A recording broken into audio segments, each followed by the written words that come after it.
আমরা আগের ক্লাসে ধাতুবিদ্যা সংক্রান্ত প্রাথমিক যে ধারণা, অর্থাৎ প্রকৃতিতে ধাতুগুলো তাদের উৎস এবং সেখান থেকে কীভাবে ধাতু নিষ্কাশন করা হয়, অর্থাৎ ধাতু নিষ্কাশনের পদ্ধতি এবং নীতি, এগুলো নিয়ে আলোচনা করেছিলাম। সেখানে মেনলি আমরা যেগুলো দেখেছিলাম যে ধাতু নিষ্কাশনের মূলত একটা বিজারণ প্রক্রিয়া। এই বিজারণটা বিভিন্ন ক্ষেত্রে বিভিন্ন রকম, কোথাও আমরা তাপ বিজারণ করছি, কোথাও তড়িৎ বিজারণ করছি, কোথাও কার্বন বিজারণ করছি, কোথাও বা একটা ধাতুকে অন্য ধাতু দ্বারা, একটা ধাতু যৌগ অন্য ধাতু দ্বারা বিজারণ করেছে।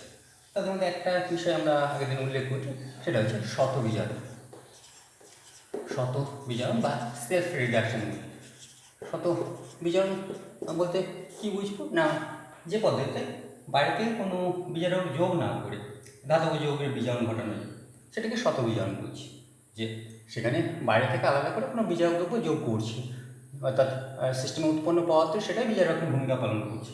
মেনলি ধাতব সালফাইডগুলোর ক্ষেত্রে এটা ঘটনা, যে ধাতব সালফাইড থেকে যখন ধাতু নিষ্কাশন করা হচ্ছে, তাহলে ধাতব সালফাইড থেকে অক্সিজেনের উপস্থিতি যখন তাপ চালিত করা হয়, তাপ জারণ ঘটানো হচ্ছে। এই তাপ জারণের ফলে মেনলি যেটা উৎপন্ন হচ্ছে, ধাতব অক্সাইড উৎপন্ন হচ্ছে বা ধাতব সালফেট উৎপন্ন হচ্ছে।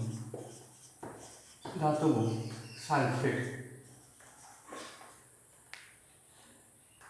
প্লাস সালফার ডাইঅক্সাইড, যে বিভিন্ন ক্ষেত্রে বিভিন্ন রকম ঘটছে। তাহলে এই ধাতব অক্সাইড বা ধাতব সালফেট সেটা অবিকৃত যে ধাতব সালফেট তার সাথে ফার্দার বিক্রিয়া করছে। তাহলে অবিকৃত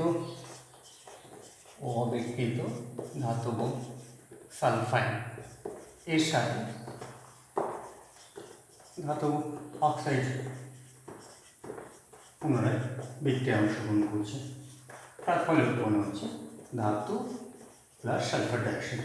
ঠিক একইভাবে ধাতব অবিকৃত ধাতব সালফাইডের সাথে ধাতব সালফেট বিক্রিয়া করে ধাতব সালফার ডাইঅক্সাইড উৎপন্ন করছে।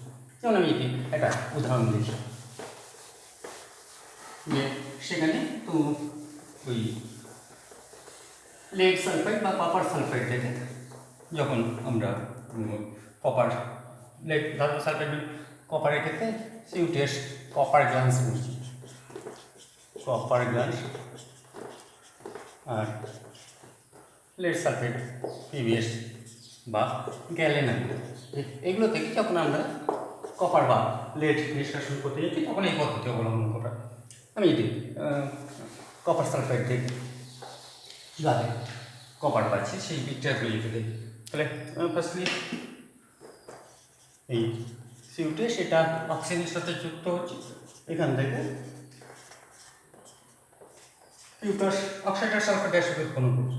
ব্যালেন্স করলে এরকম হয় 2CO2S প্লাস 3O2, সেখান থেকে 2CO2 প্লাস 2SO2 বা CO2S এর সাথে যদি অতিরিক্ত অক্সিজেন যোগ করি, এটা এক মোলের সাথে যখন 2 মোল অক্সিজেন বিক্রিয়া করছে তার ফলে উৎপন্ন করছে কিউপ্রিক অক্সাইড, 2 মোল কিউপ্রিক অক্সাইড উৎপন্ন করছে প্লাস সালফার ডাইঅক্সাইড উৎপন্ন করছে। বা এটাও হতে পারে যে CO2S এটা 2 মোলের সাথে 5 মোল অক্সিজেন বিক্রিয়া করছে, তখন এটা সালফেটে কনভার্ট হচ্ছে। 2 মোল এটা উৎপন্ন হচ্ছে প্লাস সালফার ডাইঅক্সাইড উৎপন্ন হচ্ছে। তো 2 মোল এটা সেটা কিউপ্রিক অক্সাইড, 2 মোল কিউপ্রিক অক্সাইড। মানে এই প্রত্যেকটা ক্ষেত্রে যদি আমরা দেখি যে এই অর্থাৎ এই কিউপ্রাস অক্সাইড বা কিউপ্রিক অক্সাইড বা কপার সালফেট যেটা উৎপন্ন সেটাই অবিকৃত ধাতুর সাথে বিক্রিয়া করছে। আমি জাস্ট একটা দেখেন, অর্থাৎ CO2S কিউপ্রাস সালফেট তার সাথে পুনরায় এই কিউপ্রিক অক্সাইড এটা বিক্রিয়া করছে, এটা সেখান থেকে কপার আর সালফার ডাইঅক্সাইড উৎপন্ন করছে। অথবা এটা CO2S plus of 2 molecule CO2 এটা, তো এর ফলে যেটা উৎপন্ন হচ্ছে 6U এসব এসেটা। তাহলে ধাতব সালফাইডগুলো তারা যখন অক্সিজেনের সাথে বিক্রিয়া করছে, তারা অক্সিজেনের সাথে বিক্রিয়া ফলে যে পদার্থগুলো উৎপন্ন করছে সেই পদার্থগুলো এখানে বিজারণে সাহায্য করছে, বাইরে থেকে আলাদা করে কোনো বিজারক দ্রব্য যোগ করা হচ্ছে। তাহলে এই যে পদ্ধতি, এটাকে আমরা শত বিজারণ বলছি।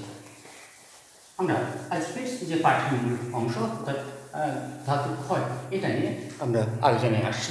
যে ফার্স্টলি ধাতু ক্ষয় বলতে কী বুঝবো, যে পরিবেশের প্রভাবে কোনো ধাতু পদার্থে জারণঘটিত ক্ষয় হওয়ার ঘটনাটাকে আমরা করশন বলছি। আমরা জানি যে ধাতুগুলো তাদের রাসায়নিক সক্রিয়তা খুব বেশি, ধাতুগুলো তারা তাদের অক্সিডেশন পোটেনশিয়াল বা জারণ বিভবের মানটা খুব কম, তো যে কারণে তারা খুব সহজেই তাদের ধাতুগুলো তাদের ইলেকট্রন বর্জন করে ক্যাটায়ন উৎপন্ন করে। তো যে জন্য তারা বাতাসে অক্সিজেন বা জলীয় বাষ্প বা কার্বন ডাই অক্সাইডের সাথে খুব সহজেই বিক্রিয়া হয়।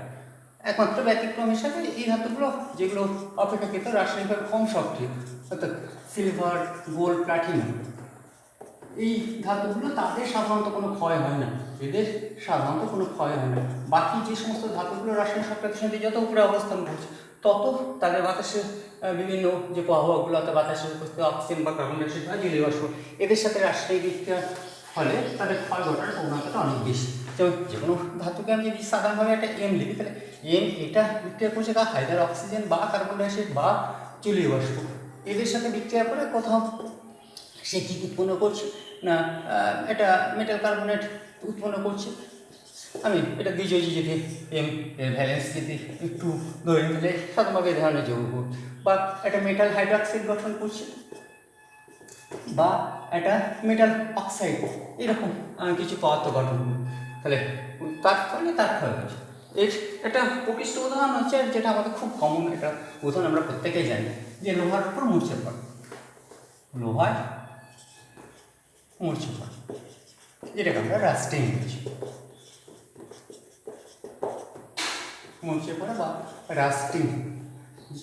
লোহাকে যদি খোলা বাতাসে রেখে দেন, যে লোহা বা লোহা নির্মিত বস্তুকে, তাহলে বাতাসের অক্সিজেন এবং জলীয় বাষ্পের সাথে রেখে লোহার উপর একটা বাদামি বর্ণের আস্তরণ, যেটাকে আমরা মরিচা বলছি। যে মরিচা এর যদি রাসায়নিক পরিচয় দেখি, মরিচা এটাকে আমরা রাসায়নিক নাম বলছি শোধক ফেরিক অক্সাইড। মরিচা তার রাসায়নিক নাম বলছি শোধক ফেরিক অক্সাইড। শোধক মানে জলযুক্ত, সযুক্ত উদক করে, উদক শব্দটার অর্থ জল, তাহলে জলযুক্ত ফেরিক অক্সাইড, যেটাকে সাংকেতিকভাবে লিখলে এভাবে লেখা যায় 2Fe2O3.X2। এখানে এই জলের সংখ্যাটা বিভিন্ন নিয়মত ভেদ আছে, কোথাও এটা 3 অণু জল লেখা হয়, কোথাও অণু। তো এখন প্রথমে যদি দেখি যে লোহার মূর্ছে পড়ার কারণ, মূর্ছে পড়ার কারণ, তাহলে মরিচা পড়ার কারণ এটা যদি বিশ্লেষণ করি আমরা, কী কারণে মরিচা পড়ছে, লোহাকে যদি খোলা বাতাসে রাখছে, তাহলে মরিচা পড়তে গেলে তার উপকরণগুলো কী কী, উপকরণ হিসেবে কী লাগছে মরিচা পড়ার জন্য, তাহলে প্রথমত অবিশুদ্ধ লোহা, 1 নম্বর অবিশুদ্ধ লোহা, বিশুদ্ধ লোহায় মরিচা পড়ে না, অবিশুদ্ধ লোহা। এর সাথে আর কি লাগছে না অক্সিজেন ও জলীয় বাষ্প, অক্সিজেন ও জলীয় বাষ্প, অবিশুদ্ধ লোহা তার সাথে অক্সিজেন এবং জলীয় বাষ্প লাগে। এছাড়া যে বিশুদ্ধ লোহায় মরিচা পড়ে না, সেখানে বাড়িতে উপস্থিত কার্বন ডাই অক্সাইড, এদের প্রভাবগুলো, কার্বন ডাই অক্সাইড এটাকে ত্বরান্বিত করে, মরিচা পড়াকে এটা ত্বরান্বিত করে, কার্বন ডাই অক্সাইড মরিচা পড়াকে ত্বরান্বিত করে। ক্ষারকীয় পদার্থগুলো মরিচা পড়াতে বাধা দেয়, আর জলে যদি ওই ক্লোরাইড বা সালফেট এই আয়নগুলো থাকে, এরা মরিচা পড়াকে ত্বরান্বিত করে। এখন কীভাবে মরিচাটা পড়ছে না সেটা একটু আমরা দেখি।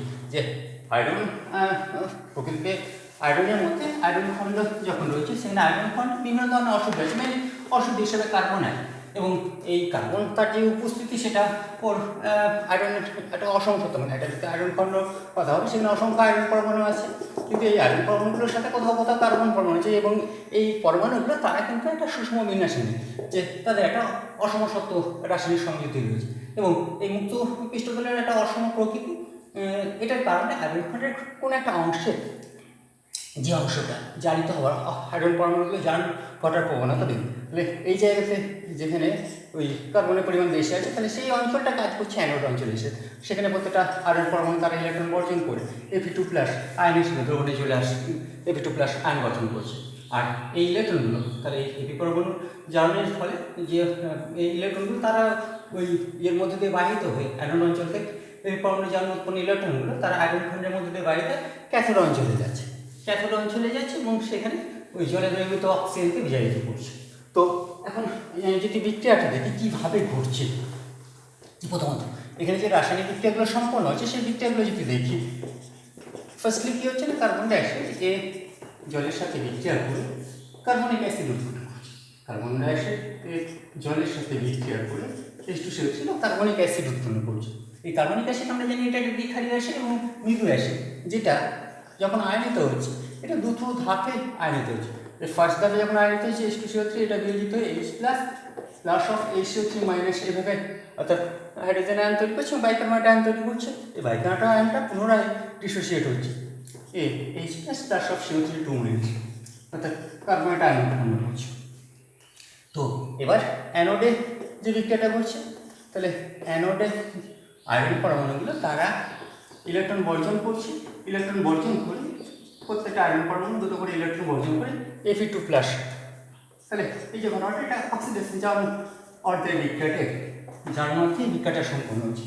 তাহলে আর ক্যাথোডে তাহলে এই ইলেকট্রনগুলো বাহিত হচ্ছে আয়রনের পাথের মধ্য দিয়ে এবং ক্যাথোডে কী করছে, অক্সিজেন এ H+ আয়নের সাথে এবং ইলেকট্রন নিয়ে জল গঠন করছে। Oxygen plus 4H+ plus 4E এখান থেকে 2 অণু জল উৎপন্ন করছে। তাহলে আমার এখানে যদি 4টে ইলেকট্রন পেতে হয় তো আমার এখানে 4টে ইলেকট্রন বর্জিত হতে হয়, অর্থাৎ এটা ব্যালেন্স করলে 2Fe মাইনাস 4E এখান থেকে 2Fe2+। অর্থাৎ ওভারঅল বিক্রিয়া যেটা, সামগ্রিক বিক্রিয়া যেটা, এই দুটো যোগফল ওভারঅল রিয়াকশন যেটা হচ্ছে যে 2Fe plus of O2 plus 4H+, এই জায়গা থেকে বলছে 2Fe2 প্লাস অফ 2H2। এটা যে যদি আরেকবার আমি সামগ্রিক বিক্রিয়া যেটা বলে সেটা একটু উপরে লিখছি যে 2Fe, এটা 2Fe plus of O2 plus 4H+, এই জায়গা থেকে লাস্ট যেটা পেলাম 2Fe2 plus of 2H2 plus 2H2।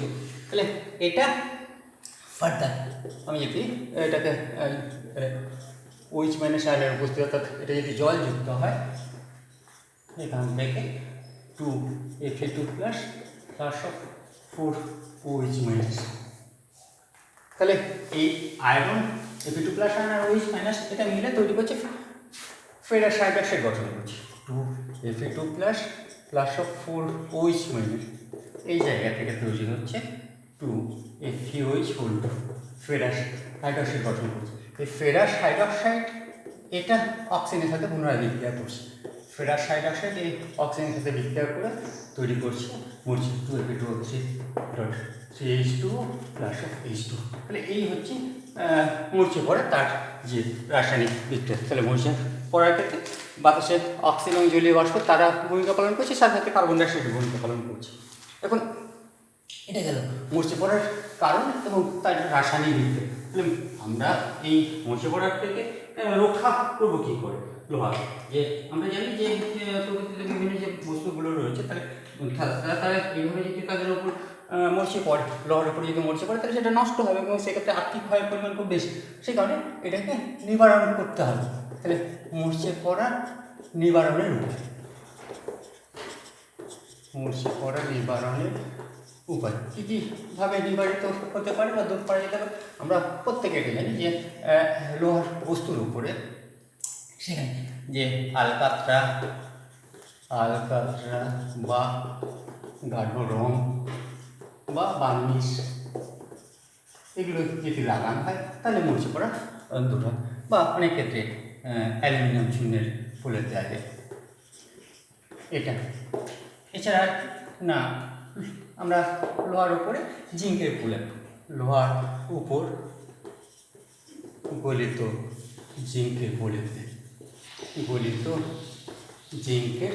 ফুলে, যেটাকে আমরা গ্যালভানাইজেশন বলছি। গ্যালভানাইজেশন।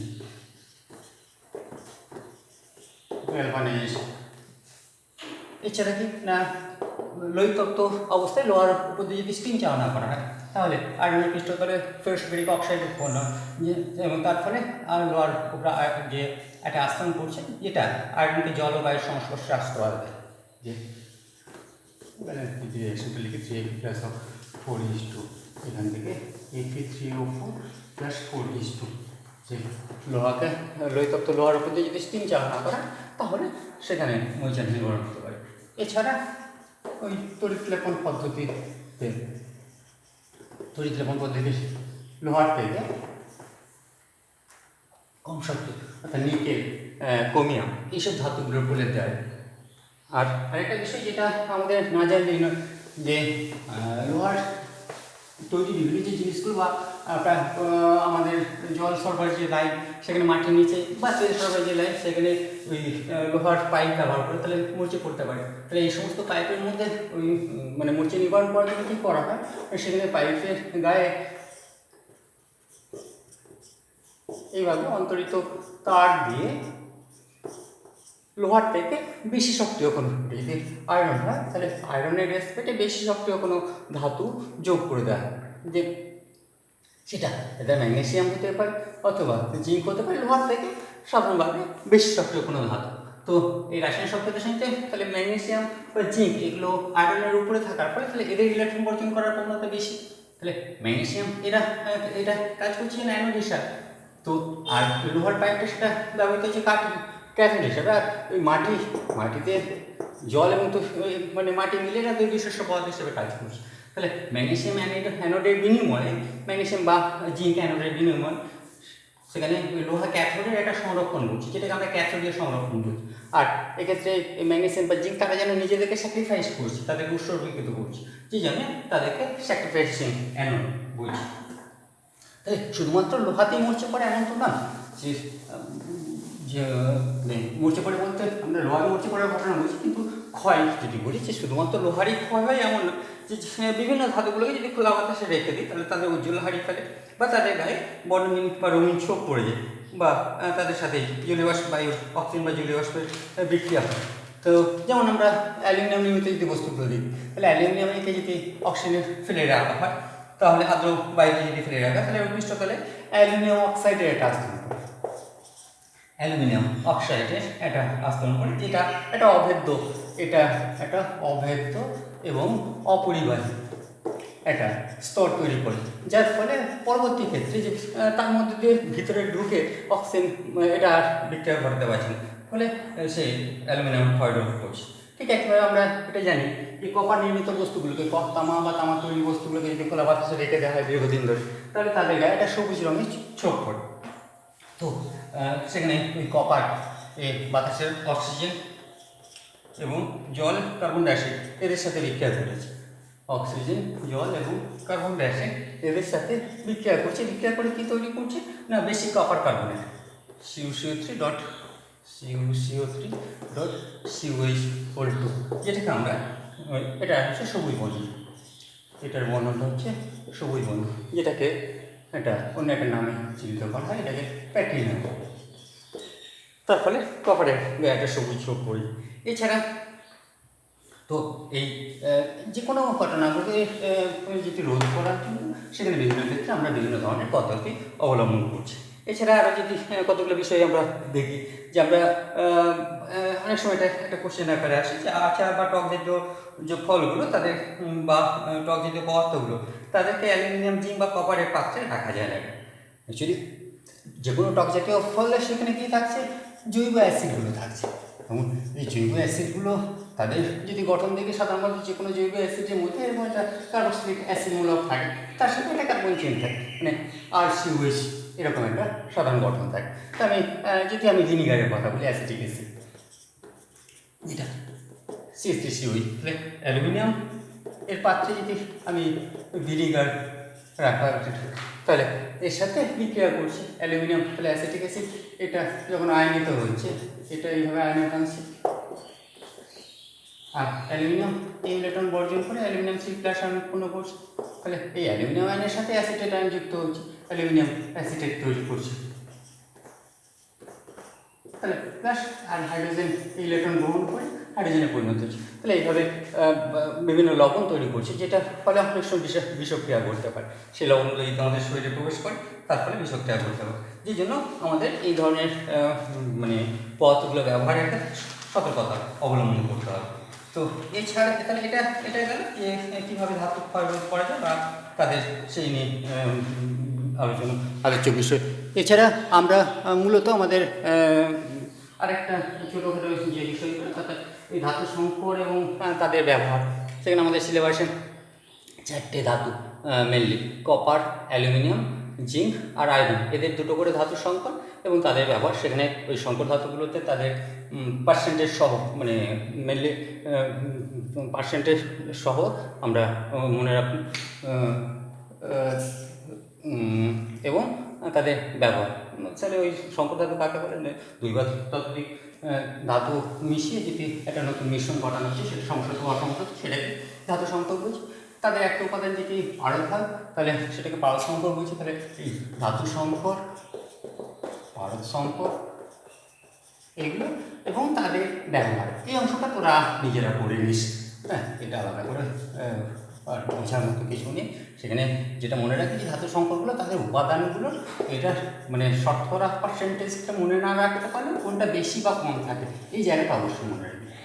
মানে কোন উপাদানটা বেশি বা কোনটা কম, যেমন আমরা পিতলে তামার 10, তাহলে তামার পরিমাণটা বেশি, এই এই জায়গাটুকু খেয়াল রাখি আর তাদের ব্যবহার। আজকে ক্লাস এখানেই শেষ করছি। প্রত্যেকে সুস্থ থাক, সাবধানে থাক।